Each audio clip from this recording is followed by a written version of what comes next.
보니와 초파는 엘바프 전용으로 거대해진 책을 보며 감탄. 보통 사람이 보던 책이 거대해질 수 있던 이유는 부엉이 도서관의 관장 비브로의 능력으로 자신의 영역에 들어온 책을 전부 크게 만들 수 있다고 하네요.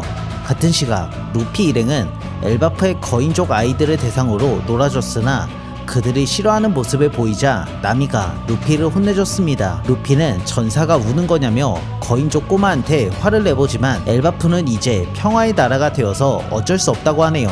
이때 누군가 루피의 목을 노리고 달려들었습니다. 당연히 통하지 않았고 루피의 반격 엘리펀트건. 그 모습을 본 어린이들은 루피가 폭력적이라서 싫다고 하네요. 그러나 코론이란 아이는 사왕답게 멋있다며 루피를 보며 감탄. 이때 소란을 일으키는 코론에게 뭐라고 하는 리플리. 하지만 공격이 제법이었다며 칭찬도 해줬습니다. 리플리는 코론의 엄마였습니다. 그리고 코론의 아빠는 인간이며 전직 해적이라고 하네요. 루피는 연회에 참석하기 위해 로빈을 데리러 갔으나 일단 사우로와 이야기 좀 하다가 늦게 참석한다고 했고 베가펑크 릴리스와 주얼리 보니는 엘바프 거주 허가를 받으러 가야 해서 참석하기 어렵다고 하네요. 프랑키는 써니홀을 만든 아담을 보러 가고 싶다고 중간에 연회에 참석할 것이라 했습니다. 이때 게르주는 밀짚모자 해적단을 위해 만들어둔 옷을 제공해주며 모두를 귀엽게 보았고 함께 연회하는 장소로 이동해 거인족 전사들과 밀짚모자 해적단은 다같이 연회를 즐기기 시작했습니다. 수십 년 전부터 이어져 온 떡밥이 드디어 풀리는 장면으로 그랜드라인 리틀 가든에서 도리와 브로기를 도와줬고 NES 로비에서 세계 정부에게 이용당하고 있던 걸 해방시켜줬으며 샤본디 제도에서 철룡인의 노예가 될 뻔한 거인을 구해줬고 드레스로자에서 도플라밍고의 장난감 노예가 될 뻔한 하이루딘을 구해줬습니다. 그리고 엘바프의 영웅 폭포 수염 요르를 죽인 사왕 빅맘을 제압한 와노쿠니의 주인공이라는 점에서 엘바프 모든 거인들은 밀짚모자 해적단을 좋아할 수밖에 없었죠. 이때 등장한 세계 최고령 거인족의 영웅 산수염의 야루루. 한편 엘바프 서쪽 마을 아우르스트 성 내부의 침입자를 발견한 거인족 2명은 로키를 찾고 있는 인물에게 순식간에 털렸습니다. 야루르는 인간이 엘바프 명계를 넘어 태양계까지 온 것은 드물다고 말했고 우섭은 과거 거인족보다 3배 이상 거대한 오즈를 때려잡은 영웅담을 펼치고 있었습니다. 상대는 거인족 여자들에게 푹 빠져 있었고 자칭 태양의 신이라던 로드는 나미에게 사과했으나 조로가 차라리 죽여버릴 걸 그랬다며 장난을 쳤는데 그걸 듣고 있던 게루즈는 다음에는 모가지를 날려버리라고 하네요. 이때 태양의 신이라는 단어를 듣게 된 거인족들은 그가 해방의 신인지 아니면 파괴의 신인지 혹은 웃음의 신인지 서로 우기며 싸우기 시작. 이때 야루르는 루피에게 다가와 세계는 이미 2번 멸망했고 그때마다 태양의 신 니카가 존재했다고 말했습니다. 니카는 세계 멸망을 막은 영웅인지 아니면 모든 것을 부셔버린 파괴자인지 알 수 없지만 니카의 출현은 권력자에게 두려운 존재라고 하네요. 루피는 로키가 좋은 녀석이냐 묻자 거인족 모두가 좋은 녀석이 아니라며 소리쳤습니다. 그는 저주받은 왕자로 자신의 아버지이자 엘바프의 왕 헤럴드를 살해한 극악무도한 놈이라고 했죠. 그리고 6년 전 바다에서 날뛰는 로키를 샹크스가 제압했다고 알려줬습니다. 조금 뒤 루피, 조로, 나미는 연회를 몰래 빠져나와 로키의 수감 열쇠를 찾기 위해 이동. 나미의 부하가 된 로드는 기란네 역할로 따라왔죠. 헤럴드 왕이 죽었다는 성으로 이동하는 루피 일행. 같은 시각 명계 로키가 묶여있는 장소에 등장한 2명의 인물은 신의 기사단 군코와 사왕 샹크스의 쌍둥이 형 피거랜드 샴록이었고 로키에게 신의 기사단이 되라는 명령을 하고 있었습니다.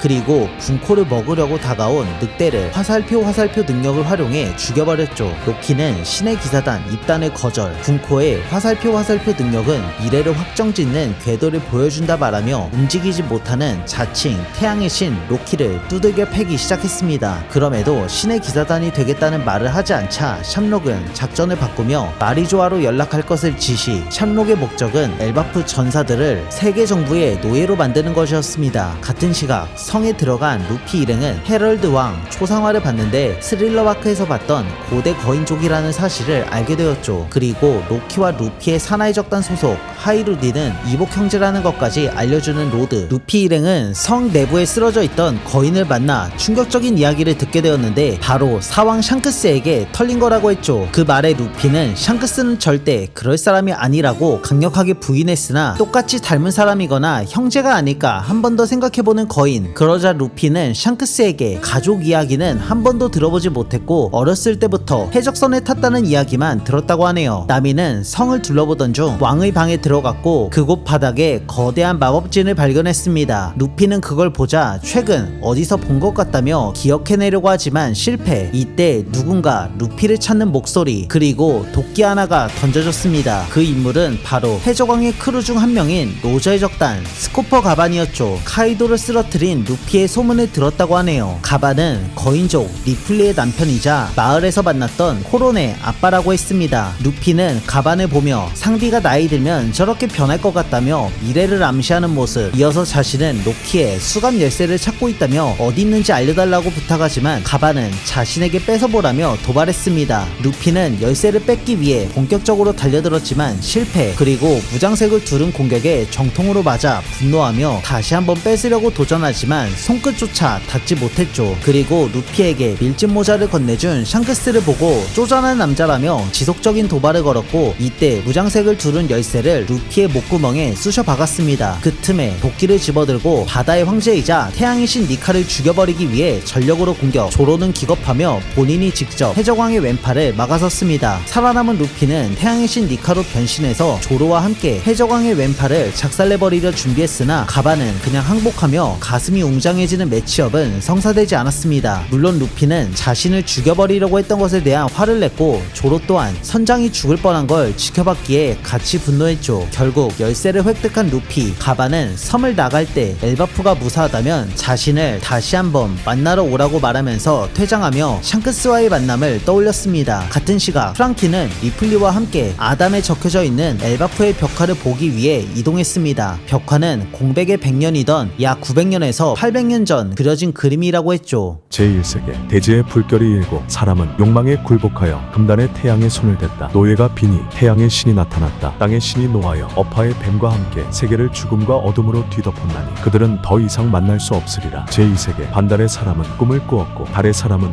꿈을 꾸었다. 사람은 태양을 죽이고 신이 되었으며 바다의 신은 거칠게 날뛰었다. 그들은 더 이상 만날 수 없으리라. 허무의 숨결이 맴돌고 숲의 신은 악마를 보냈다. 태양은 전쟁의 불을 퍼뜨릴 뿐. 제3세계 혼돈에는 공백이 존재하고 꺼림칙한 장그림자는 약속의 날을 떠올린다. 조각난 달의 목소리를 들으니 태양의 신은 춤추고 웃으며 세계를 종말로 인도한다. 태양은 회귀하고 새로운 아침이 온다. 그들은 분명 만날 수 있으리라. 900년 전 고대 왕국과 현 세계 정부를 세운 20인의 왕들의 싸움, 그리고 DA1족 조이보이 그와 대립했던 또 다른 DA1족, 그리고 고대병기와 태양의 신에 관련된 엄청난 떡밥이 원피스 연재 28년 만에 풀리면서 향후 원피스 역사상 최대의 전쟁을 암시하는 벽화였습니다. 한편 명계에서 무차별 공격을 받은 로키는 아직 죽지 않아 사왕 샹크스와 닮은 얼굴의 샴록을 발견하곤 둘이 무슨 관계냐고 물었죠. 원피스 연재 28년 만에 밝혀진 충격적인 사실, 사왕 샹크스와 피거랜드 샴록은 쌍둥이라고 하네요. 그리고 천룡인으로 살 것을 권유받았지만 샹크스가 거절했다는 것까지 공개되었습니다. 로키는 두 놈 다 자신이 죽일 거라며 협박을 하자 갑자기 검을 꺼내드는 샴록, 그리고 검에서는 케로베로스가 튀어나왔고 로키에게 공격하며 이렇게 말했습니다. 살아남는다면 언제든 죽이러 와라. 그때는 내가 상대해주겠다. 샴록과 군코는 양계에 위치한 학교에 도착해서 마법진을 열어 또 다른 신의 기사단 셰퍼드 가문의 소머즈성 그리고 리보시프 가문의 킬링엄성 두 명을 강제로 소환했습니다.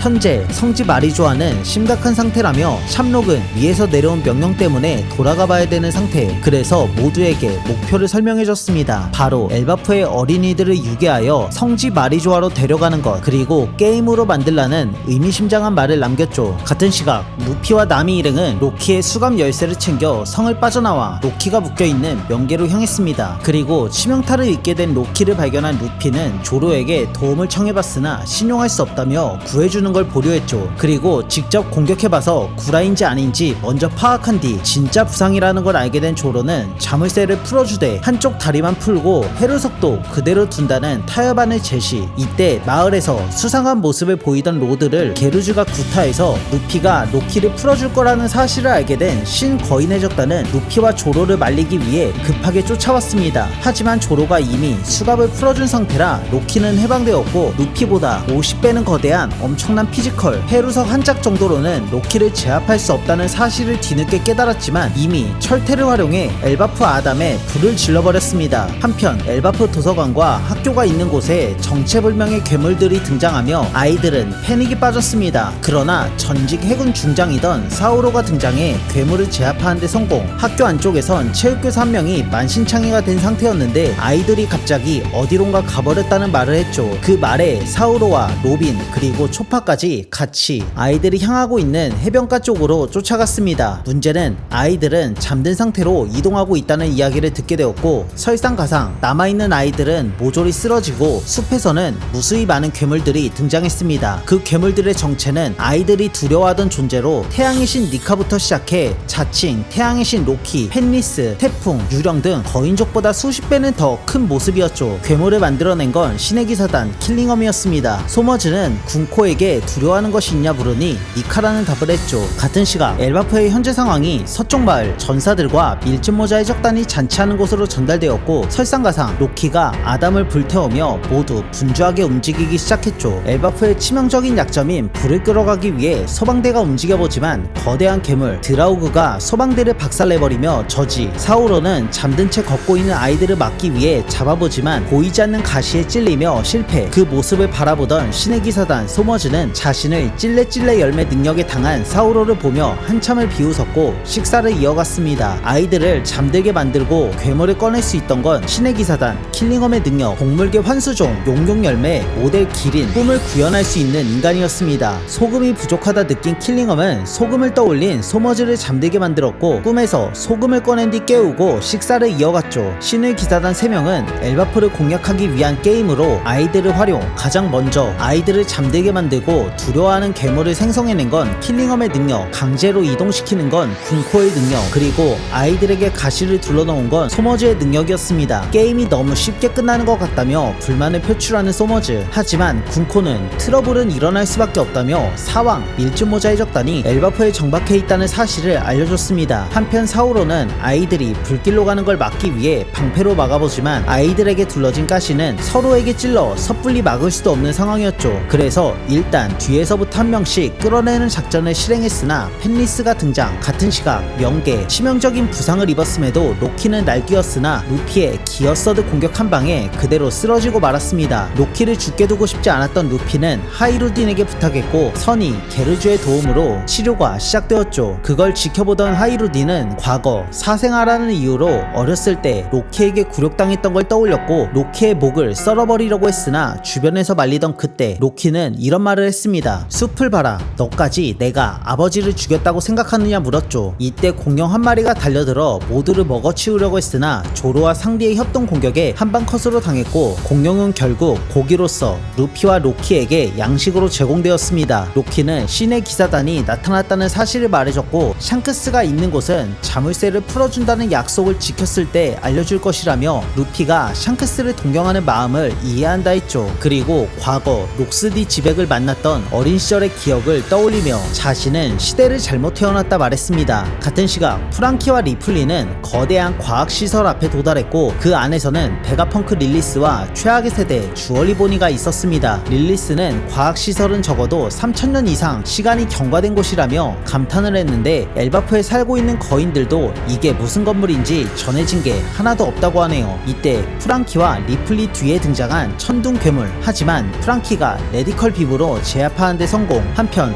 서쪽 마을 소방대를 맡고 있는 괴물 드라우그. 거인들은 괴물을 제압하기 위해 싸울 준비를 했습니다. 나미는 야르에게 성에서 사왕 붉은머리 샹크스를 닮은 침입자가 있었다는 이야기를 해줬고 그들에게 당한 문지기 2명은 굉장히 강한 놈들이었고 신기한 능력을 썼다는 말을 했죠. 엘바프 전체에 인간족 침입자가 있다는 걸 신속하게 알리라 선언. 이때 콜론이 출동을 위해 몰래 짐을 옮기는 걸 발견한 나미 일행은 합류해서 함께 움직였습니다. 서쪽 마을에선 드라우그를 제압하니 괴물 니드오그와 유령이 등장하며 여전히 소란스러운 상황이 이어졌으나 도리와 브로기의 패국 한 방에 모든 괴물 순사 그리고 거인 해적단 모두가 출동. 거기에 해적왕의 왼팔 스코퍼 가반까지 동행 중이었습니다. 거인 해적단과 가반은 괴물을 순식간에 제압하며 앞으로 전진 중. 이때 가반은 검은색을 통해 엘바프에 이상한 놈들이 3명 있다는 걸 감지하는 데 성공. 한편 신의 기사단 킬링엄은 학교에 찾아가 교장을 죽을 때까지 공격해 엘바프 전체로 방송할 수 있는 전보벌레를 뺏는 데 성공했습니다. 같은 시각 소방대는 아이들이 향하는 방향에 존재하는 불을 끄기 위해 최선을 다했지만 소용없었는데 있었는데 징배가 등장해 바다구름을 활용해 단번에 화재를 모두 제압했습니다. 아이들은 무사히 빠져나갈 수 있었고 그걸 지켜보던 신의 기사단 군코는 콜론이 이끌고 다가온 배를 기습 싱싱한 어린아이를 납치하기 위해 온 것이었습니다. 나미는 성의 문지기를 공격한 게 군코라는 걸 단번에 느꼈습니다. 군코는 자신을 인간족이라고 말하는 것에 불쾌한 모습을 보이며 우리는 신이라고 표현했죠. 아이들을 데리고 무엇을 할 것이냐 묻자 자신들도 더 쉽게 납치하고 싶었는데 덩치가 너무 커서 스스로 걷게 만들 수밖에 없다고 하네요. 그리고 성지로 데려갈 것이라 말했습니다. 이어서 화살표 능력을 활용해 우솝을 공격하려던 그때 나미는 사왕 빅맘의 호미즈 제우스를 꺼내 군코를 공격해봤으나 화살표 능력으로 궤도를 바꿔 오히려 나미를 공격하기 위해 다가왔고 부르기 대신 맞으며 위기를 보면 군코는 갑자기 이런 말을 했습니다. 세계는 어느 날 갑자기 사라졌어야 했다. 하지만 일부 인간족이 그걸 알아차리고 세계에 알렸지. 이렇게 된 이상 더는 어느 누구도 막을 수 없어. 이제 초읽기다. 전 세계를 끌어들일 거대한 싸움이 시작된다. 그때 거인족이 누구에게 붙는지는 전황을 크게 바꿀 문제라고 할 수 있지. 이때 우솝은 군코에게 강력한 공격을 적중시켜 상반신을 모두 날려버렸습니다. 하지만 불사의 능력으로 다시 재생되었고 순식간에 콜론을 납치 그리고 현상금 11억 징배와 3억 부룩을 단번에 제압. 이어서 나미를 한방 컷시키고 우솝에게 니킥을 제대로 꽂아주며 조루상이 빠진 밀짚모자의 적단을 3번의 공격으로 모두 제압하고 호박까지 완료했습니다. 그리고 부룩에게 다가와 이렇게 말했죠. 평생 날 위해 곡을 만들어 내 노예가 되라. 신의 기사단 군코는 식사한 뒤 부룩이 부른 뉴월드를 듣는 게 취미였습니다. 평소였다면 팬티를 보여달라며 달려들었겠지만 부룩은 거절했죠. 그러자 무차별 구타를 시작했습니다. 소머즈는 사오로를 제압한 뒤 군코에게 왔고 밀짚모자의 적단을 건드리면 사왕과 싸우게 되니 그만하라고 했습니다. 모든 준비를 끝낸 신의 기사단은 엘바프 전역에 방송을 시작했습니다. 자신은 성지 마리조아의 검 신의 기사단 소머즈라고 밝힌 뒤 현재 아이들을 유괴 중이며 세계 정부는 거인족을 전투 노예로 삼는 것이 목표라 말했죠. 같은 시각 아이들은 잠에서 깨어나 어디론가 납치되는 걸 인지했지만 빠져나갈 방법이 없었고 아이들을 구하러 가던 거병 해적단의 배는 꿈을 통해 만들어진 빌런들에게 잡혀 추락하고 말았습니다. 아이들은 학교를 빠져나와 서쪽 배가 있는 곳을 향해 걸어가고 있는 아이들 10명의 이름은 일바, 스칼디, 올라브, 카린, 마그, 로냐, 벤트, 요한나, 비엘은 그리고 해적왕의 왼팔 스코퍼 가반의 아들 콜론까지였습니다. 그리고 엘바프 전역에 이런 명령을 내렸죠. 싸움과 필요 없는 학교와 과거가 쌓여있는 도서관을 불태우고 세계 정부의 전투 노예로서 충성 맹세. 그런데 이걸 거부하면 아이들을 한 명씩 제거하겠다 말하며 현실점 엘바프에서 가장 지위가 높은 산수염 야르를 협박. 소모즈에게서 숨어있던 로빈 그리고 스코퍼 가반은 신의 기사단을 저지하기 위해 움직였습니다. 가장 먼저 타겟이 된 건 로냐였고 명계로 떨어지기 일보 직전의 상태를 만들어둔 군코. 이어서 아이들이 떨어질 때 목소리가 엘바프 전역에 잘 들릴 수 있도록 세팅까지 완료. 30초 이내로 결단하지 못하면 첫 번째 아이부터 차례차례 떨어뜨릴 거라 협박했죠. 그리고 학교와 도서관을 불태울 때 책의 반출을 금지했는데 이유는 엘바프의 문화와 역사를 지우기 위해서라네요. 이때 소머즈에게 로빈의 공격이 제대로 들어갔습니다. 이어서 관절기로 목과 척추를 꺾으며 치명타를 입혔죠. 그러나 신의 기사단은 불사신이라는 걸 알고 있었기 때문에 본 능력으로 소머즈를 묶고 연계로 같이 추락하는 로빈. 소머즈를 제압해서 찔레 능력을 풀어낼 생각이었죠. 로빈은 당연히 꽃 능력이기 때문에 본체는 여전히 밀짚모자의 적단과 함께 있었고 소머즈의 공격에 데미지를 전혀 입지 않은 상태. 엘바프 거인들은 굴복하면 안 된다는 측과 일단 아이들을 구해야 된다는 측이 대립 중이었습니다. 한편 추락하던 배를 다시 출발시켜 나뭇잎길 8호선으로 서둘러 움직였죠. 이때 10초 카운트가 시작되었습니다. 소머즈는 찔레 능력을 사용해 엘바프 아담에 자신의 능력을 연결시켜 떨어지지 않았기 때문이었죠. 슬슬 카운트 시간이 다 되어가자 군코는 로냐에게 뭐라도 목소리를 엘바프에 들려주라며 협박했는데 로냐는 이런 말을 했습니다. 남에게 민폐를 끼치면 안 되고 남이 싫어하는 짓을 하면 안 된다. 자신이 떨어지지 않기 위해 학교와 도서관이 사라지는 건 모두가 싫어하니 내가 떨어지는 게 맞다며 모두에게 괜찮다는 말을 전했습니다. 결국 야르는 학교를 불지르라 명령, 이어서 도서관도 불태우라 했죠. 로냐의 유언을 듣고 있던 로빈은 다시 기어 기어올라오는 소머즈의 찔레 능력에 붙잡히고 말았으나 누군가 등장해 소머즈의 팔을 잘라버렸고 이어서 몸통까지 썰어버렸습니다. 그 인물은 스코퍼 가반. 가반에게 잘린 소머즈는 잠시 고통받았으나 이내 불사신답게 회복해 이어지는 공격을 방어해냈고 해적왕의 왼팔에게는 결국 당해내지 못하고 폐양색이 담은 도끼질에 몸이 반토막 나고 말았습니다. 그리고 가반은 곧바로 콜론을 구하러 뛰었죠. 같은 시각 도서관과 학교가 불타는 걸 지켜보던 킬링엄 군코는 약속대로 아이를 죽이지 않고 안전한 곳으로 이동시켰습니다. 이때 군코에게 뛰어오는 가반. 그 모습을 본 아이들은 콜론의 아빠가 왔다며 아는 척했고 눈치 빠른 군코는 곧바로 콜론 쪽으로 이동. 그리고 목에 화살표 능력으로 만든 칼을 대며 협박했습니다. 가반은 딱 1초 만에 승부를 보기 위해 준비했는데 견문색으로 콜론의 목이 썰려나가는 미래를 보자 이내 도끼에서 손을 놓으며 투항. 결국 군코의 화살표가 가반을 관통하며 그대로 명계로 떨어졌습니다. 이때 초파가 가반을 구하기 위해 몰래 같이 뛰어내렸죠. 군코는 콜론이 아빠라고 울부짖는 소리에 과거 기억이 떠올랐는데 부룩과 함께 있는 실루엣. 곧바로 부룩에게 뛰어가 봤으나 군코의 머릿속에 울리는 목소리 바로 이무였고 군코의 몸에 빙이 되어 신의 지배를 보여주겠다며 등장했습니다. 거인족 추격대가 아이들이 있는 곳에 도달했는데 이무의 폐양색 패기에 아이들과 거인들이 모두 기절. 이무의 엄청난 폐양색 패기는 엘바프 전역에 영향을 끼쳤습니다. 그리고 신의 기사단 멤버들에게 각자 임무를 배분했죠. 킬링엄에게는 엘바프의 혼란을, 소머즈에게는 아이들을 끝까지 이끌고 목적지까지 이동하라 했습니다. 조루상이 없는 밀짚모자 해적단은 여전히 군코의 화살표 능력에 붙잡혀 아무것도 하지 못하며 지켜만 봤습니다. 군코의 몸에 빙이 되어 있던 이무는 거병 해적단 도리와 부로기를 발견했고 엘바프의 왕이 되어 지배하라 명령했는데 빡친 부로기는 이무를 붙잡아보지만 데미지를 줄 순 없었죠.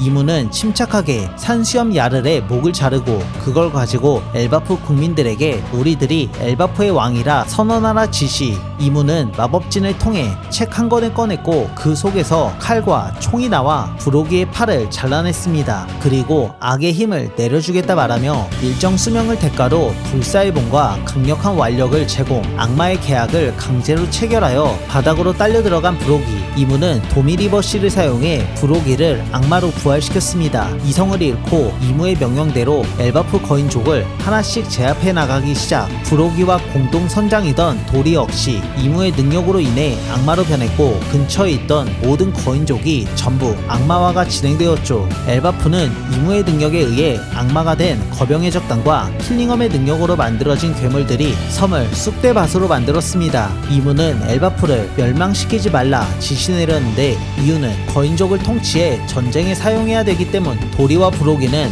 엘바프의 왕이 되어 전쟁의 시대를 만들 것이라 말하며 서서히 전진해 나아갔습니다. 그런데 악마로 변한 거인족 근처에 있는 멀쩡한 거인들은 전염되듯 악마로 변하는 충격적인 모습. 같은 시각 킬링엄은 용용 열매 모델 기린 인수형으로 변신해 꿈의 괴물들을 데리고 엘바프를 공격 중이었죠. 킬링엄과 소머즈는 이무에게 이미 거의 다 장악했는데 언제까지 해야 되냐 묻자 엘바프의 마음이 꺾일 때까지 해야 된다 답했습니다. 그리고 헤럴드가 실수하지 않았다면 진작에 엘바프를 지배했을 거라 했죠. 시점은 해적왕의 왼팔 스코퍼 가반이 군코에게 패배해 명계로 떨어지던 당시 초파가 공중을 달려 가반을 구해내는 데 성공. 그리고 조루상과 로키, 신거병 해적단은 초파와 가반이 떨어진 곳을 바라봤습니다. 로키는 모사공이라는 인물과 통화를 하게 되었는데 더 이상 연락을 할 수 없을 것이라는 말의 끝으로 이유도 듣지 못한 채 연결이 끊어졌습니다. 이때 초파와 가반이 떨어진 곳에 다녀온 하이루디는 게루즈에게 치료를 부탁했죠. 다행히 초파 덕분에 죽진 않았습니다. 엘바프의 왕자 헤럴드는 어린 시절부터 타고난 강함 덕분에 무서울 것이 전혀 없었죠. 그러다 신세계 헌트 왕국에서 거인족이 인간의 구경거리로 여겨지는 걸 보자 섬을 박살내서 거인족 여자를 구출했습니다. 그런데 되려 뺨을 맞는 헤럴드, 여자 거인 아이인 이더는 표류하다 죽을 뻔했는데 그걸 구해준 게 바로 조금 전 멸망시킨 섬에 있는 사람들이라고 말했죠. 이어서 그냥 운 좋게 거인으로 태어나서 강한 것이 꼴사납다 했습니다. 헤럴드는 그 이야기에 본인이 가지고 있던 사상이 흔들렸죠. 헤럴드 때문에 멸망했던 섬은 되려 헤럴드와 거인족의 도움으로 순식간에 복구할 수 있었고 인간에게 고개 숙여 사과하는 헤럴드. 이더는 이때부터 헤럴드와 같이 항해하며 세계 곳곳을 돌아다녔고 지금으로부터 105년 전 엘바프의 복귀 그리고 모든 거인족에게 이웃나라 사람들과 교류할 것이라 선언했습니다. 그렇게 시간이 흘러 81년 전 헤럴드와 이더에게 아이가 태어났는데 왕족은 순혈만 인정한다며 헤럴드와 이더의 결혼은 용납 못한다는 상류층. 헤럴드와 이더는 떨어져서 지내게 되었죠. 둘 사이에 태어난 아이는 훗날 사왕 밀즈모자의 적단 산하 소속이 될 신거인의 적단 선장 하이루딘. 한편 엘바프 상류층은 헤럴드의 결혼 상대로 에스트리더를 붙여줬습니다. 권력자의 딸이면서 고대 거인족의 피를 이어받은 여자 거인이었죠. 시간은 흘러 약 63년 전 헤럴드와 에스트리더 사이에서 아이가 태어났고 그의 이름은 로키. 에스트리더는 방금 태어난 자신의 아이 얼굴을 보자 저주받은 괴물이라며 분노, 곧바로 명계로 로키를 던져버린 뒤 헤럴드가 알지 못하도록 병사들 입단속을 시켰습니다. 하지만 에스트리더의 예상과 달리 로키는 죽지 않았고 되려 명계에서 살아남기 위해 발버둥 쳤습니다. 결국 에스트리더가 있는 방까지 도달한 로키. 그러나 병사들에 의해 끌려나가게 되었습니다. 이때부터 엘바프에서 벌어지는 모든 불행은 로키의 저주라고 불리게 되었죠. 이어서 같은 해 엘바프의 영웅이라 칭송받던 폭포수염 요르는 5살짜리 인간에게 죽고 엘바프 마을이 불타는 사건 발생. 그녀의 이름은 샬롯 링링. 훗날 사왕이 된 빅맘이었습니다. 그해 엘바프는 각종 재해와 이상 기후 때문에 멸망 직전의 상태까지 도달하자 급기야 거인족들은 로키 때문에 벌어진 일이니까 이더와 하이루딘이 제물이 되라며 죽이려고 달려들었으나 마침 헤럴드가 복귀해 제물이 되진 않았습니다. 그리고 헤럴드가 그간 다른 나라들과 교류하며 얻은 신뢰 덕분에 다른 나라에서 물자를 지원받아 멸망할 뻔한 엘바프를 살려냈습니다. 그러나 헤럴드가 도착하기 하루 전 헤럴드의 와이프 에스터리더는 사망. 죽는 그 순간까지 로키의 저주 때문에 엘바프가 망가진 것이라 주장했고 그 이야기는 엘바프에 사는 모든 거인족 국민들에게 퍼져나갔습니다. 물론 헤럴드는 로키를 편견 없이 대했으나 저주받은 눈을 가리라는 에스터리더의 명령을 받은 병사들은 로키의 눈에 병이 생겼다는 거짓말을 헤럴드에게 했습니다. 헤럴드는 또 다시 해외 원정 때문에 로키는 수십 년간 방치되었 시간은 지금으로부터 56년 전 야를과 헤럴드는 세계정부 가맹국 170여 개 나라가 4년에 한 번씩 모이는 레벨리 회의에서 일어났던 사건에 대한 이야기와 가레이라라고 불리는 거인족 조선공 집단에 대한 이야기를 나눴습니다. 고대 거인족을 포함한 약 100명에 달하는 군단이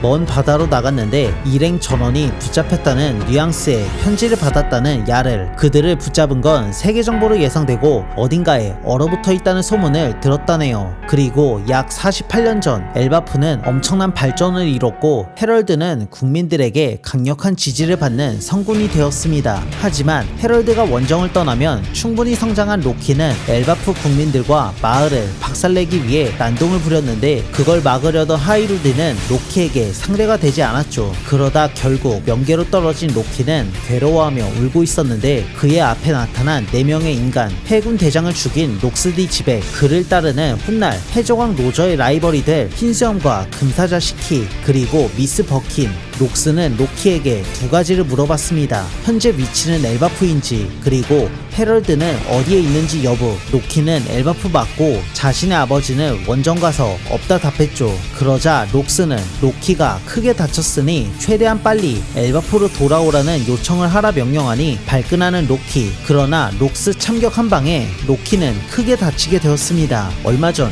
레벨리 회의가 열린 성지 마리조아에서 국왕 5명이 납치되는 유괴 사건이 발생 발생했습니다. 그리고 범인은 세계 정부가 만들어진 수백 년 동안 아무에게도 허락되지 않은 꽃의 방에 침입하여 이물을 마주한 최초의 해적으로 떠나기 전 이런 말을 남겼습니다. 나는 다시 돌아올 거다. 이곳에 성지 마리조아 유괴 사건과 꽃의 방 침입 사건은 외부로 알려지지 않았는데 같은 날 같은 시간대 또 한 명의 침입자에게 유괴 사건 2명이 씌워졌습니다. 바로 엘바프의 왕 하랄드. 천룡인들은 거인보다 거대한 하랄드를 보며 노예로 만들고 싶다며 환호하는 모습. 하랄드는 쫓기던 도중 자신에게 2명을 씌운 남자를 발견. 녹스 역시 거인족을 마주하며 둘은 칼을 휘둘렀습니다. 그러자 엄청난 폐황색 패기가 뿜어져 나왔고 반경 5km 모든 인기척을 지워버릴 정도로 엄청난 기백. 녹스와 하랄드는 통성명을 마치자 곧바로 헤어졌습니다. 이후 녹스는 해군 대장을 죽이는 데 성공하며 전 세계로 악명을 떨치기 시작했죠. 그 사건 이후 시간이 흘러도 녹스의 악행은 멈추지 않았습니다. 성지 마리조아로 바쳐질 대량의 천상금이 담긴 배를 습격, 섬보다 거대한 정의의 문을 박살내버리고 도주. 녹스는 천상금을 훔쳐 해적 사업에 뛰어들었습니다. 이제 세계 정부는 충분히 털었다고 판단한 녹스는 해적선을 털기 시작했습니다. 데뷔백 파이트를 통해 여러 해적단을 털며 동료들을 무자비하게 뺏는 데 성공. 그렇게 모인 인원은 훗날 해적왕의 라이벌이 될 흰수염 금사자시키, 훗날 흰수염의 아들을 낳은 미스 버킨, 이 밖에 돈 말론, 왕지, 간지까지 모두를 데리고 거인을 날아 엘바프에 방문해 하랄드와 마주했습니다. 그리고 이렇게 말했죠. 내 동료가 되라 하랄드. 하랄드는 당연히 거절. 그리고 전사의 왕국 엘바프는 이제 옛날 이야기라며 앞으로 변할 거라고 했습니다. 이어서 록스의 동료들에게 저놈이랑 붙어있으면 파멸뿐이라 말하자 금사자시키는 록스가 뒤져도 우리에게 아무런 지장이 없다며 웃었고, 미스 버키는 록스의 계획이 매력적이라서 돈을 잔뜩 벌 수 있을 거라 답했죠. 다들 각자만의 사정으로 합류했을 뿐 딱히 동료의식은 전혀 보이지 않았습니다. 록스는 하랄드에게 자신의 계획을 말해주었죠. 하치노스를 지배하고 해적의 낙원을 건설할 거라고 했습니다. 이걸 발판으로 해군을 섬멸하고 성지 마리조아를 함락시켜 세계의 왕이 될 거라고 했죠. 하랄드가 적이 너무 크다고 불평하자 영원히 유지되는 권력은 이 세상에 없다며 자신과 하랄드가 손을 잡으면 무적이라고 말했습니다. 그걸 엿듣고 있던 로키는 큰 깨달음을 얻었죠. 그날 이후로 4년이 지나는 동안 하랄드에게 수차례 거절당한 록스는 자신의 세력으로 작전 실행, 세계를 요동치게 만들었습니다. 록스가 해적단을 창설하던 당시 바다에는 아이돌이 존재했습니다. 남자들은 저항조차 하지 않고 본인이 가진 모든 것을 내어주었으며 해군 역시 손을 쓰지 못했습니다. 그녀는 여인섬 아마존 릴리를 거점으로 활동하는 구사해적단의 부선장 샤쿠야쿠, 그리고 아마존 릴리의 황제이자 구사해적단의 선장 글로리오사 역시 전성기의 외모로 엄청난 인기였지만 샤쿠야쿠에 비교할 수준은 아니었죠. 글로리오사에게 온 팬레터도 양이 상당히 많았지만 샤쿠야쿠의 팬레터는 차원이 다른 수준. 이때 글로리오사 다음 황제가 되는 토리토마가 처음 등장. 어느 날 구사해적단 앞에 등장한 로저해적단. 로저는 부선장 샤쿠야쿠를 본인의 배에 태우기 위해 나타난 거였죠. 이를 못마땅하게 여기는 글로리오사는 로저를 좋아해하는 중 샤쿠야쿠는 로저해적단의 3인자 가반을 한방 컷시키고 훗날 해적왕이 될 골디 로저도 한방에 제압했습니다. 로저는 샤쿠야쿠 미모 앞에서 쪽도 못쓰고 패배당했고 샤쿠야쿠가 레일리에게 호감 표현하는 걸 목격했습니다. 로저가 구사해적단에게 쪽도 못쓰고 있을 때 나타난 해군, 그곳에 로저를 잡으러 온 몽키디 거프가 있었고 로저와 거프의 전투가 이어졌습니다. 한편 록스는 엘바프에 하랄드를 영입하기 위해 종종 들렸는데 이때마다 로키가 자신을 데려가달라 간청했으나 이 소원은 이루어지지 않았습니다. 그로부터 몇 달 뒤 록스는 핵심 간부들에게 자신이 현재 원하는 것을 말했습니다. 첫 번째, 가지고 싶어하는 악마 열매 2개가 있는데 그중 하나는 아마 엘바프에 있으며 그건 하랄드가 먹어야지 힘을 발휘할 수 있다 했죠. 두 번째, 거인족 조성공 갈레이라를 찾는 것. 그 말을 들은 링링은 자신의 정보력으로도 찾지 못했다고 하네요. 그리고 흰수염은 이미 시체일 것이라며 록스를 희롱했죠. 이때 핵심을 찌르는 바벨의 한마디. 설령 설령 있다 해도 우리 말을 들어줄 리 없다 말했죠. 그래서 엘바프의 왕 하랄드의 힘이 필요하다는 록스, 그걸 듣고 카이도는 그냥 하랄드도 힘으로 때려잡으면 되는 거 아니냐 했는데 록스에게 발로 까인 카이도, 하랄드는 자신의 친구인데 이상한 소리 하면 너부터 죽여버린다 했습니다. 이어서 성지 마리조아를 함락시키기 위해서는 엘바프가 매우 중요한 열쇠라 말하며 모두를 독려했습니다. 조금만 협조해준다면 세계의 정점을 보여주겠다고. 39년 전 해적섬 하치노스, 전날 밤 록스의 적단 호위 당직을 서던 돈 말론이 살해당한 모습, 그리고 세계 제1의 미녀 샤쿠야쿠가 유괴당하는 사건이 발생했습니다. 이 소식은 불과 몇 시간 만에 전 세계로 퍼졌고 수많은 사람들이 슬픔을 느꼈고 골디 로저는 분노, 레일리는 걱정, 그리고 왕직 혼자 흥미로워하는 표정을 보였죠. 샤키의 납치 사건 이후 1년 뒤 웨스트블루 갓벨리, 신의 기사단 갈링이 샴록과 샹크스를 보기 위해 방문했습니다. 그리고 그들의 엄마는 자신과 같이 이 섬에서 살자고 했으나 갈링은 만약 산다고 해도 갓벨리는 아닐 거고 이미 자신에게 걸맞는 와이프를 그 대회 우승 상품으로 발주 넣었다고 말한 뒤 샴록과 샹크스의 엄마를 칼로 공격했습니다. 이어서 해군이 갓벨리에 상륙하며 섬의 주민들을 마구잡이로 포획하기 시작. 이때 해군 몽키디 드래곤은 이게 무슨 작전이냐 상관에게 물어봤으나 닥치고 시키는 대로 하라는 명령을 받아 갓벨리 주민들을 포획했죠. 같은 시각 갓벨리로 향하는 해군 감옥섬에서는 이반코프와 지니가 인간사냥 대회 정보를 외부로 알리는 데 성공. 한편 CP0 첩보부에 나타난 세계 경제신문 사장 모르건즈는 인간사냥 대회 정보를 누설하지 않는 대신 돈을 달라고 CP0에게 요구했습니다. 물론 돈만 챙기고 해적섬 하치노스에 누설할 꿍꿍이를 하네요. 얼마 뒤 샤키가 살아있다는 소식을 듣게 된 록스의 적단, 샤키를 유괴한 건 세계정부 놈들이라는 걸 알게 되었죠. 흰수염은 철룡인의 인간사냥 대회가 실존하는 것에 놀랬고 빅맘과 카이도는 악마 열매에 흥미를 보였습니다. 록스는 선원들을 이끌고 갓벨리로 출동. 그런데 록스의 적단 배를 막아서는 거인족의 함선, 그곳에는 엘바프의 왕 하랄드가 있었고 록스는 대화를 요청했습니다. 둘만 있는 곳에서 록스는 자신에게 숨겨진 이름이 있다며 털어놨죠. 데비디 지백, 이게 자신의 숨겨진 진짜 이름, 세계정부에서 말소시키고 싶어하는 일족의 이름이며 전설의 해적 데비디 존스가 자신의 조상이라고 했습니다. 그리고 2년 전 자신에게 아들이 태어났고 아들과 와이프를 고향으로 보내 데비디 일족을 이어가달라고 요청했죠. 데비디 지백의 고향은 웨스트블루 갓벨리.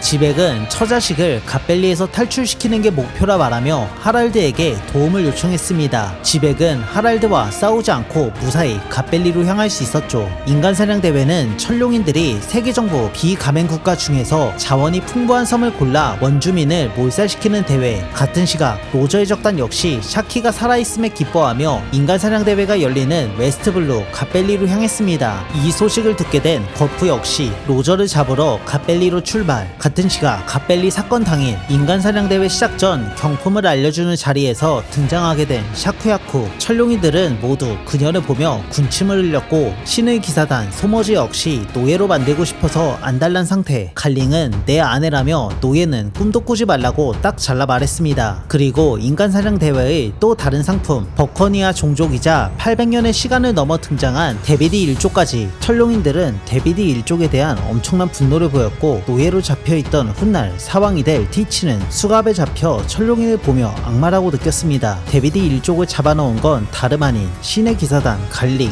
한편 몽키디 드래곤은 죽어가는 여인에게서 자신의 아이들을 섬에서 내보내달라는 요청을 받아 진심으로 아이들을 구하기 위해 움직였습니다. 인간사냥 대회가 시작되었고 그들에게 3시간만 살아남으면 살아서 탈출할 수 있다는 희망을 주었죠. 물론 절대 살아남을 수 없는 구조라는 걸 모른 채 천룡인에게 무참히 죽어가는 사람들. 그리고 인간사냥 대회는 성지 마리조아에 실시간으로 중계되었습니다. 여자들은 갈링의 활약에 집중했고 남자들은 누가 우승할 것인지 내기에 집중하는 모습. 신의 기사단이 되기 전 신의 종복의 칼날로 활약하는 맨마이어 가문의 궁코궁. 한편 해군 몽키디 드래곤은 천룡인에게 무참히 살해당하는 사람들을 보며 하며 어찌할 바를 몰랐습니다. 왜냐하면 천룡인을 거스른다면 본인의 소대원 전원이 처형당하기 때문. 드래곤은 숨어서 상황을 지켜보다 숨어있던 천룡인이 버커니아 종족 바솔르뮤 쿠마를 죽이려고 하는 걸 마취총으로 제압하며 쿠마, 이완코프, 지니는 살 수 있었습니다. 한편 인간사냥 대회가 진행되는 도중 록스의 적단이 갓벨리 해역에 나타났고 지백은 선원들에게 이렇게 말했습니다. 샤키,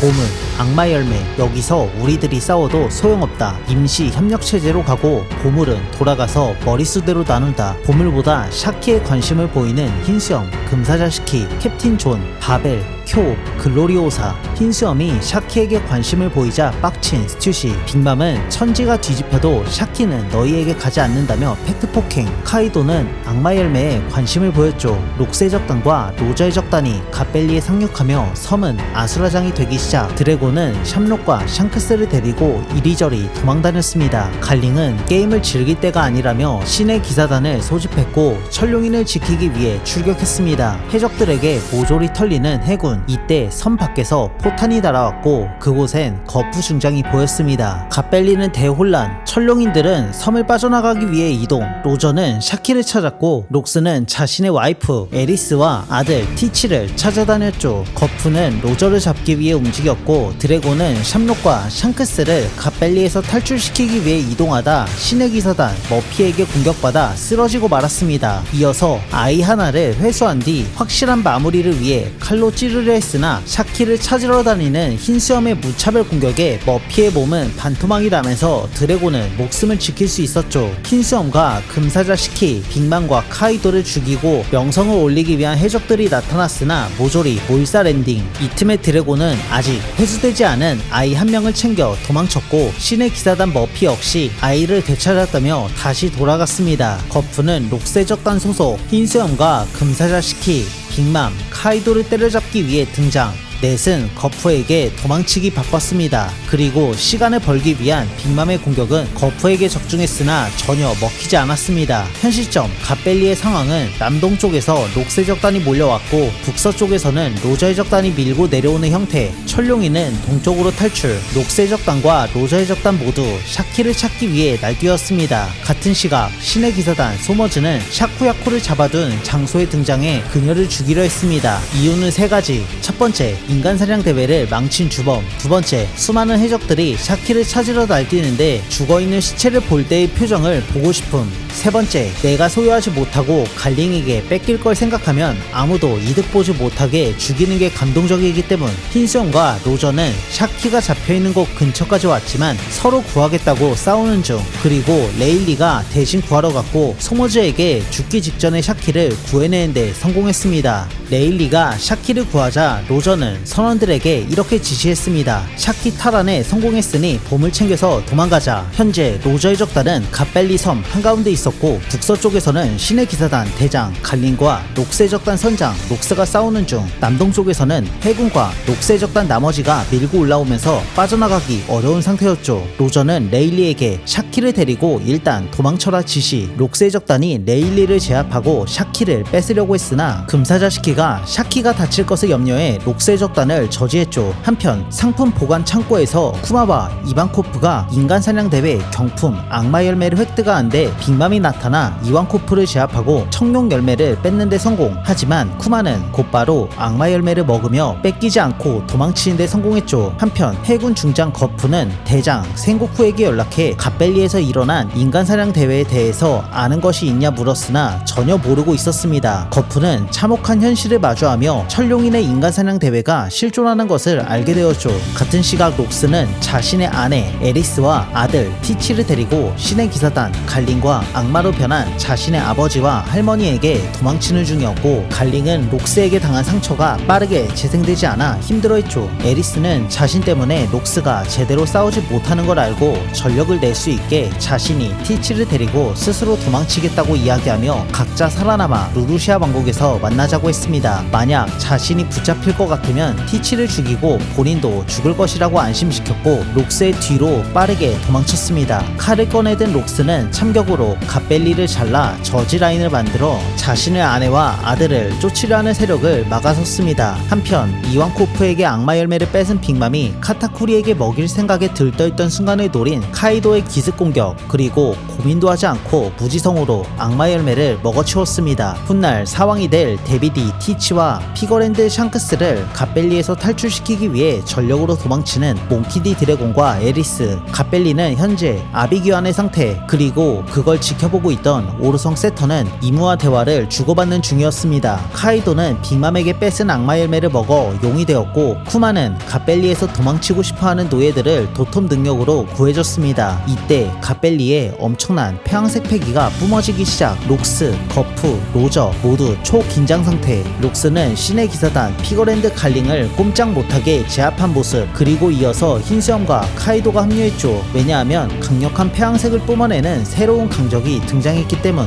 카이도는 악마 열매를 통해 얻은 능력을 더 시험해보기 위해 신난 상태였죠. 록스, 흰수염, 카이도, 거프, 로저 앞에 등장한 오르성 세턴의 몸에 빙의한 이무. 흰수염은 이무를 보며 저건 무엇이냐 물어보자 록스는 이렇게 답했죠. 세계. 해군 잡졸들은 세턴이 변한 모습에 당황. 이무는 그런 잡졸들이 거슬린다며 해군과 해적 가리지 않고 닥치는 대로 공격. 잡졸들은 모조리 사라지고 핵심 인물들만 남게 되었죠. 로저는 동료가 당한 모습에 거프는 눈앞에 있는 괴물이 오르성이라는 사실에 흥미를 보이며 이렇게 말했습니다. 버러지들의 톱은 그에 상응하는 꼬라지를 하고 있구만. 이무와 록스가 대치하는 상황. 이무는 자신의 세계는 아직 미완성이라 말하며 공격. 록스 역시 약속을 지켜야겠다며 둘은 본격적으로 싸우기 시작. 이때 거프가 흥미롭다는 표정으로 이무에게 접근하는데 해병들이 달라붙어 말리지만 소용없었죠. 카이도는 록스와 이무가 싸우는 모습을 보며 자신도 끼워달라고 요청하던 그때 청룡 열매를 뺏겨 빡친 빅맘 등장. 록스디 지백,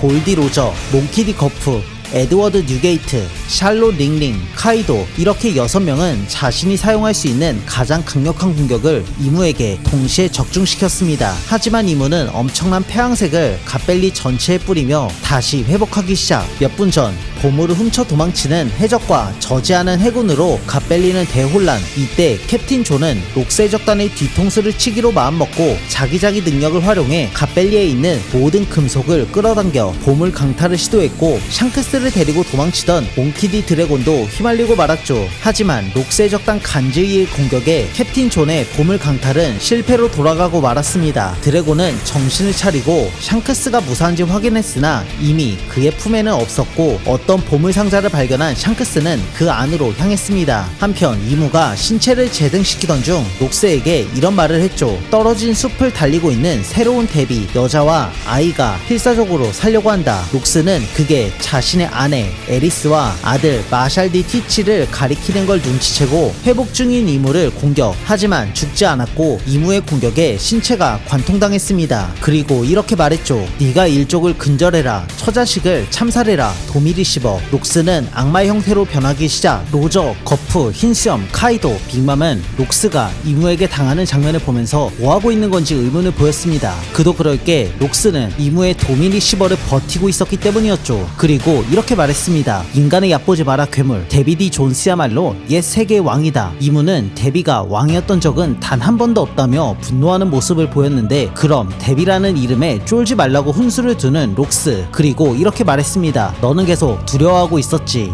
데비의 의지가 이어져 언젠가 약속을 지키러 올 것을. 어느 쪽이 무섭냐? 데비디 존스와 조이보이. 이무는 확신하듯 말했습니다. 록스, 너만 제거하면 두 번 다시 그런 놈들은 나타나지 않을 거다. 이어서 거인족을 병사로 만들 거라 말하며 버티고 있던 록스를 드디어 악마화시키는데 성공했습니다. 바닥에 떨어진 록스를 걱정하는 빅맘이 접근. 록스는 아직 의지가 남아있었으나 이무의 명령에 몸이 움직이기 시작. 데비를 근절하고 갓벨리에 엮인 모든 목숨을 제거하라. 악마가 된 록스는 가장 먼저 카이도에게 접근해 순식간에 한방컷 시키는 걸 보자 빅맘이 록스를 막으러 접근했으나 역시 한방에 제압당했죠. 그걸 지켜보던 흰수염이 흔들 능력으로 록스를 막아냈는데 있는데 충격의 여파로 갓벨리의 상징으로 여겨지던 거대한 바위산이 무너지며 흰수염 제압 록스는 급히 어디론가 이동 중이었는데 그곳에는 록스의 아내 에리스와 아들 티치가 있었습니다. 록스를 피해 죽을 힘을 다해 도망쳤지만 군함이 있어 얄짤없이 죽겠다 생각하던 그때 빅맘에게서 지켜낸 도톰도톰 열매를 먹은 쿠마가 에리스와 티치를 순간이동시키는 데 성공. 이어서 본인도 같이 순간이동하며 이무의 지배권에서 도망치는 데 성공하며 목숨을 지켜냈습니다. 같은 시각 몽키디 드래곤은 아기 피거랜드 샹크스를 지켜내지 못했다는 것에 절망. 하지만 샹크스는 로저의 적단이 들고 도망치는 보물상자 안에 자고 있는 중이었죠. 악마로 변한 록스는 갓벨리에 살아있는 모든 목숨을 제거하라는 이무의 명령에 따라 대학살을 벌이던 중 거프와 로저 앞에 등장. 그리고 악마가 된 상태에서 울며 자신을 죽여달라 부탁하며 둘에게 달려들었습니다. 악마가 된 록스가 검에 폐양색을 둘러 휘두르는 걸 로저가 폐위감으로 막아낸과 동시에 거프가 주먹에 폐위감을 둘러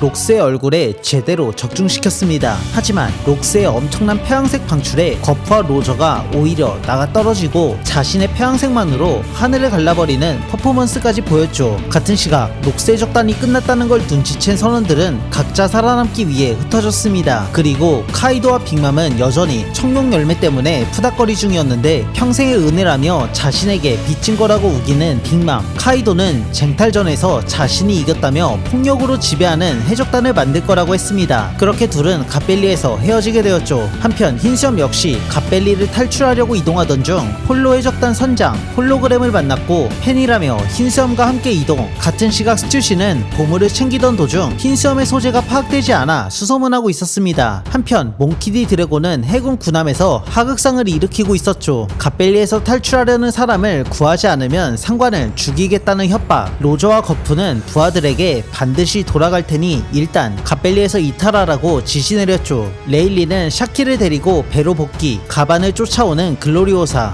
그리고 배로 돌아가 상황을 정리한 뒤 레일리와 가반은 다시 갓벨리 중심부로 향했습니다. 거프는 록스와 로저 두 놈 다 붙잡기 위해 갓벨리에 온 것이었고 로저는 샤키와 보물만 훔쳐서 도망치려 했는데 지금은 목표를 록스 잡기로 정하고 임시 동맹으로 싸울 결심을 했습니다. 거프와 로저는 록스의 저주를 풀기 위해 최선을 다해봤으나 소용없었고 오히려 슬슬 밀리기 시작. 록스의 강력한 폐양색에 로저와 거프는 이대로 승산이 없겠다 판단해 최대 출력 폐양색을 담은 일격필사를 준비했고 록스의 우는 얼굴에 담긴 원통함을 끝내기 위해 최후의 한 방으로 악마로 변한 록스를 제압하는 로저와 거프. 같은 시각 갓벨리에서 벗어난 세계정부 함선에 이무가 빙의된 오르성 세턴이 탄 상태에서 한 가지 지시를 내렸습니다. 저 섬은 없던 걸로 한다. 그 결과 갓벨리 사건은 절대 기밀 레벨 S등급 해군 본부와 사이퍼폴을 극비 임무로 기록. 그리고 인간 사냥대회 참가 선수 명단 파기, 갓벨리 섬의 위치부터 면적, 인구 등 모든 정보 파기. 하지만 세계정부가 갓벨리 사건을 묻기 위해 최선을 다했으나 한 시대의 전설이었던 록스디 지백이 이끌던 록스의 적단의 붕괴는 숨길 수 없었습니다. 최후의 일격을 날리고 지쳐 정신을 잃은 거프와 로저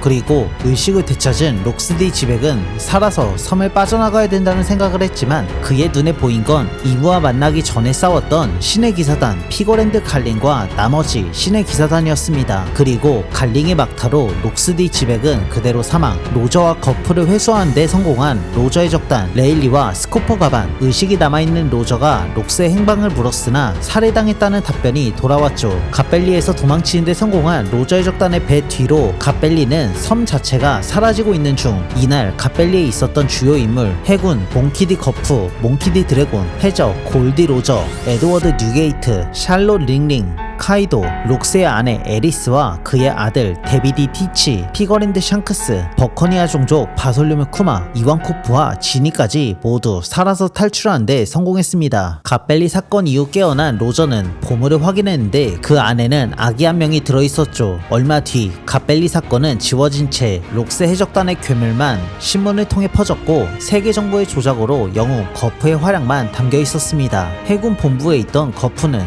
신문 내용에 분노했지만 센고쿠는 세계 정부가 정보를 조작한 것을 인지했지만 본인은 상층부의 행동을 봐도 못 본 척할 것이라 말하자 둘은 치고받고 싸웠죠. 생고쿠는 절벽 밑에서 지저댄다고 무엇도 바꿀 수 없다 말하며 자신이 그런 행동을 하는 이유를 말하자 거푸는 세계 정보에 물들면 자신이 죽여버리겠다고 했죠. 생고쿠는 그 말에 안심. 이어서 해군을 그만둘 건지 여부를 물었으나 거푸의 선택은 당연히 남는 것. 왜냐하면 자신은 지켜야 할 것이 잔뜩 있기 때문. 그 뒤 거푸는 자신의 아들 몽키디 드래곤이 잡혀있는 지하 감옥에 방문. 자신은 해군을 그만둘 것이라 선언하는 드래곤. 이어서 해군 영웅 거푸를 경멸한다고 하네요. 같은 시각 엘바프 로키는 과거 록스디 지백과 함께 있었던 시기를 떠올렸고 그가 태양의 신 니카라고 생각했었죠. 그리고 하랄드를 설득하기 위해 100번이고 200번이고 올 거라고 했으나 록스가 죽었다는 소식에 로키는 하염없이 울었습니다. 한편 하랄드는 난동 부리고 있던 거인족을 두들겨 패면서 거인족에 대한 공포를 만든 같은 거인족들에게 분노했습니다. 그리고 엘바프를 세계정부 가맹 국가로 만들기 위해서 친구였던 록스를 도와주지 못했던 것에 눈물을 흘렸죠. 이어서 하랄드는 더 이상 체면 때문에 망설이지 않겠다며 해군 본부로 직접 찾아가 자신의 뿔을 직접 뜯어버린 뒤 과거 1000년 동안의 빚을 갚고 싶으며 죄를 갚을 찬스를 준다면 노예라도 되겠다고 했습니다. 시간은 갓벨리 사건 이후 5년 뒤 바다 곳곳에서 커다란 그림자가 나타나 해적들의 배를 침몰시킨다는 소문이 퍼지고 있었습니다. 그 그림자의 정체는 바로 엘바프의 왕 하랄드. 거인족을 한 번도 보지 못했던 인간들 사이에선 엄청난 공포였죠. 하랄드는 1000년분의 배상을 맹세한 뒤 해군의 지원군으로 바다에서 해적들을 사냥하며 지냈던 거였죠. 갓벨리에서 해체된 록스 해적단의 선원들 중 핵심 인물들이 전성기를 맞이하며 시대의 지배자가 되었고 불가능이라 여겨지던 그랜드라인 세계 일주에 성공한 건 바로 로저 해적단. 전 세계는 그를 골드 로저라고 불렀습니다. 그리고 로저의 공개 처형이 진행되었고 모두가 알다시피 세계 정부의 힘을 과시할 해적왕 처형식은 대해적 시대를 여는 순간이 되었습니다. おい海賊王、集めた宝はどこに隠したんだ。やっぱりグランドラインの中か。あんたは手に入れたんだろ、あの伝説の大秘宝、あの一つなぎの大秘宝ワンピースをよ。俺の財宝か。欲しけりゃくれてやる。探せ。この世の全てをそこに置いてきた。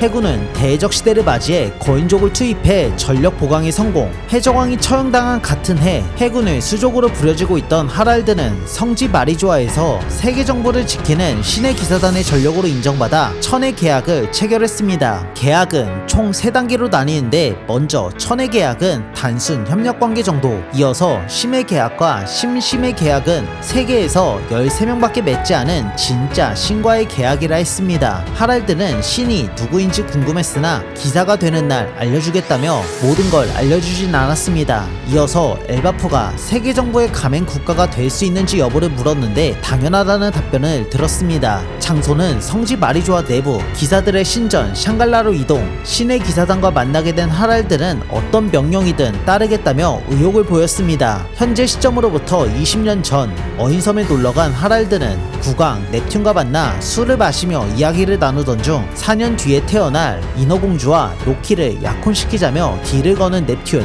하지만 실패로 돌아갔죠. 현재 시점으로부터 15년 전 성지 마리조아. 정체를 알 수 없는 인물이 탈출 중이던 노예 피셔 타이거의 수갑을 풀어주고 무기고 열쇠까지 풀어준 게 노예 해방 사건으로 이어졌습니다. 그리고 다음날 신의 기사단 칼링은 하랄드에게 샹크스를 소개해줬습니다. 샹크스는 샴록의 동생으로 현재 하랄드와 동급의 계약을 맺은 상태. 하랄드는 어디선가 샹크스와 만난 적이 있는 것 같다며 아는 척을 하자 천민이 친한 척하지 말라며 꼽을 주는 샹크스. 그리고 하루빨리 공적을 쌓아 신의 기사가 되고 싶다며 과거 24년의 인생을 허비한 것에 대해 불만을 보였죠. 같은 해 엘바프, 하랄드의 부인 중 한 명인 이더는 병에 걸린 상태. 그리고 아픈 이더를 구하기 위해 로키는 고기를 구해왔고 하이루디는 의사를 찾기 위해 바다로 나갔습니다. 얼마 뒤 로키의 진짜 엄마 에스터 리더의 고향에 방문한 로키는 충격적인 이야기를 듣게 되었는데 현재 이더가 서서히 죽어가는 이유는 사실 마을 사람들이 재산과 지위를 뺏길까봐 두려워 확실하게 죽일 수 있는 맥각균을 먹인 거였죠. 로키는 과거 에스티 리더가 자신을 혐오해 명계로 던진 것과 현재 어머니를 왕비로 인정한 이더가 죽는 것에 대한 분노를 표출했습니다. 같은 해 전 세계는 해군에 거인이 들어왔다면서 많은 사람들에게 긍정적인 부분이 부각되었고, 엘바프에서 생산되는 해산물과 각종 원재료는 최상급으로 소문나기 시작. 한편 하랄드는 엘바프를 세계정부 가맹국가로 만들어 관광 및 동맹국과 자유로운 교역을 할 수 있게 만들 것이라 국민들에게 이야기했습니다. 그리고 기존에 없던 아이들을 위한 학교가 설립되면서 전사보다 보통의 아이들처럼 성장하고 있었죠. 이런 생각들과 마음을 가지게 된 건 전부 이더 덕분이라 그녀가 죽기 전 마지막 모습을 떠올렸습니다. 처음 엘바프에 왔을 때는 전쟁만 있었는데 현재는 아이들의 웃음소리가 들리고 거의 다른 나라가 된 것 같아 기쁘다고 했죠. 전사의 긍지도 존중한다는 이더. 하랄드는 앞으로 전 세계와 엘바프가 연결될 것이고 그때 같이 여행을 다니자 했습니다. 그리고 기대한다는 이더의 답변을 끝으로 결국 사망하고 말았죠. 하이루딘과 하랄드 그리고 로키까지 모두 슬퍼했습니다. 1년 뒤 성지 마리조아 신의 기사단이 되어야 할 피거랜드 샹크스가 실종되었다는 소식, 그리고 이 기회를 잡은 건 하랄드였습니다. 오르성은 하랄드가 엘바프를 크게 바꿀 왕이 될 것이라 했으나 하랄드는 자신은 신의 기사단이 되어 엘바프가 세계정부 가맹 국가가 되면 왕을 그만둘 것이라 말했죠. 하지만 그런 건 이미 정한다 말하며 하랄드에게 처음으로 정체를 공개했고, 드디어 친구 록스디 지백을 저버리면서까지 원하던 신의 기사단이 되며 상상할 수 없을 정도로 거대한 힘을 얻게 된 하랄드. 이제 불사의 기사가 되었으며 세계정부가 자유롭게 왕래할 오망성을 엘바프에 만들라는 임의 첫 번째 지시, 그리고 최후의 임무까지 달성했을 때 엘바프를 세계정부 가맹 국가로 지정해주겠다 약속했습니다. 하랄드는 엘바프에 복귀하여 임의 지시대로 오망성을 만들었고 최후의 임무가 하달되었죠. 바로 전 국민을 전사 군단으로 조직하여 거병 함대를 만들어 세계에 공헌하기. 명령을 듣자 자신은 엘바프를 싸움에서 떨어뜨려 놓기 위해 지금까지 열심히 움직인 것이라 했으나 24년 전 해군에 찾아와 역사에 진 빚을 갚기 위해서 노예라도 되겠다는 사실을 잊었냐 지적, 그리고 혼자서 감당할 수 있는 수준의 역사가 아니라며 임은 하랄드를 마음대로 조종하기 시작. 심의 계약을 맺은 자는 불사의 힘을 얻는 대신 임의 명령에 복종하는 게 기본이었죠. 멍청한 하랄드는 뒤늦게 후회하며 이미 엘바프를 노예로 만들려고 했던 함정이라는 걸 깨달았고 병사들을 불러 자신을 기둥에 묶으라고 지시, 그리고 야를과 로키를 최대한 빨리 데려오라 지시했죠. 로키는 구치소에 있어 안된다며 저항하는 병사들에게 상관 말고 일단 풀어서 빨리 데려오라 소리쳤습니다. 그렇게 둘은 서둘러 하랄드가 있는 아우루스트 성에 당도하였으나 이날 성 안에서는 대량 학살 사건이 일어났고 하랄드는 목숨을 잃게 되었습니다. 로키는 망치, 라그닐의 공격을 피한 뒤 누가 던진 건지 확인하기 위해 방에 들어가 봤으나 당연히 아무도 없었고 망치 혼자 성을 부셔버리고 로키에게 지속적인 위협을 했습니다. 하랄드는 엘바프 국보 악마 열매를 그동안 아무도 먹지 않은 게 아니라 라그닐에게 저지당해 아무도 먹지 못했던 것이라는 사실을 이야기했죠. 이어서 신의 기사단 힘을 얻은 자신이라면 라그닐을 제압하고 전설 악마 열매를 먹을 수 있다며 그 방으로 가려는 걸 가반과 샹크스가 다시 한번 저지했습니다. 가반은 임의 힘을 얻은 신의 기사단 공략 방법을 알고 있었습니다. 상처에 상응하는 고통을 주면 회복 속도가 현저하게 느려지는 약점, 회황색을 담은 지속적인 공격으로 전투 불가능이 될 때까지 제압하면 된다 이야기했고, 회황색 패기를 공격에 담을 수 있는 강자만이 신의 기사단을 제압할 수 있다 말해줬습니다. 가반이 신의 기사단 공략 방법을 알 수 있었던 이유는 로저의 적단 시절 신의 기사단 단장 피거랜드 갈링의 아들 피거랜드 샹크스를 데려가기 위해 지속적으로 찾아왔으나 모두 걸레짝으로 만들어 성지로 돌려보냈던 과거 에피소드를 말해주었죠. 당시 로저의 적단은 성지 마리조아에 전투 집단이 있다는 사실에 놀랬다는 이야기를 했습니다. 한편 로키는 망치, 라그닐과 대치하며 둘 다 지친 상태. 로키가 분노의 망치질로 공격해봤으나 본인의 무기가 박살나버렸는데 강력한 공격 여파로 망치, 라그닐의 본래 모습인 다람쥐로 돌아온 상태. 하랄드는 강력한 신의 기사단의 힘과 본인의 폐왕색을 합쳐 가방과 샹크스를 떨쳐내고 악마 열매를 먹기 위해 전진했으나 모두가 목숨 걸고 길을 막으며 로키가 악마 열매를 먹는 시간을 벌어줬습니다. 엘바프 전설 악마 열매를 먹게 된 로키는 괴물의 실루엣으로 변하여 하랄드와 정면 대결을 시작. 하랄드는 하랄드는 불사의 능력으로 로키의 공격을 받아내며 잠시 임의 지배가 풀렸고 자신을 죽여달라 부탁했습니다. 그리고 유언으로 리더의 복수를 해줘서 고맙다는 말과 로키를 사랑한다는 이야기를 끝으로 엘바프 성군으로 평가받던 하랄드는 끝내 최후를 맞이했습니다.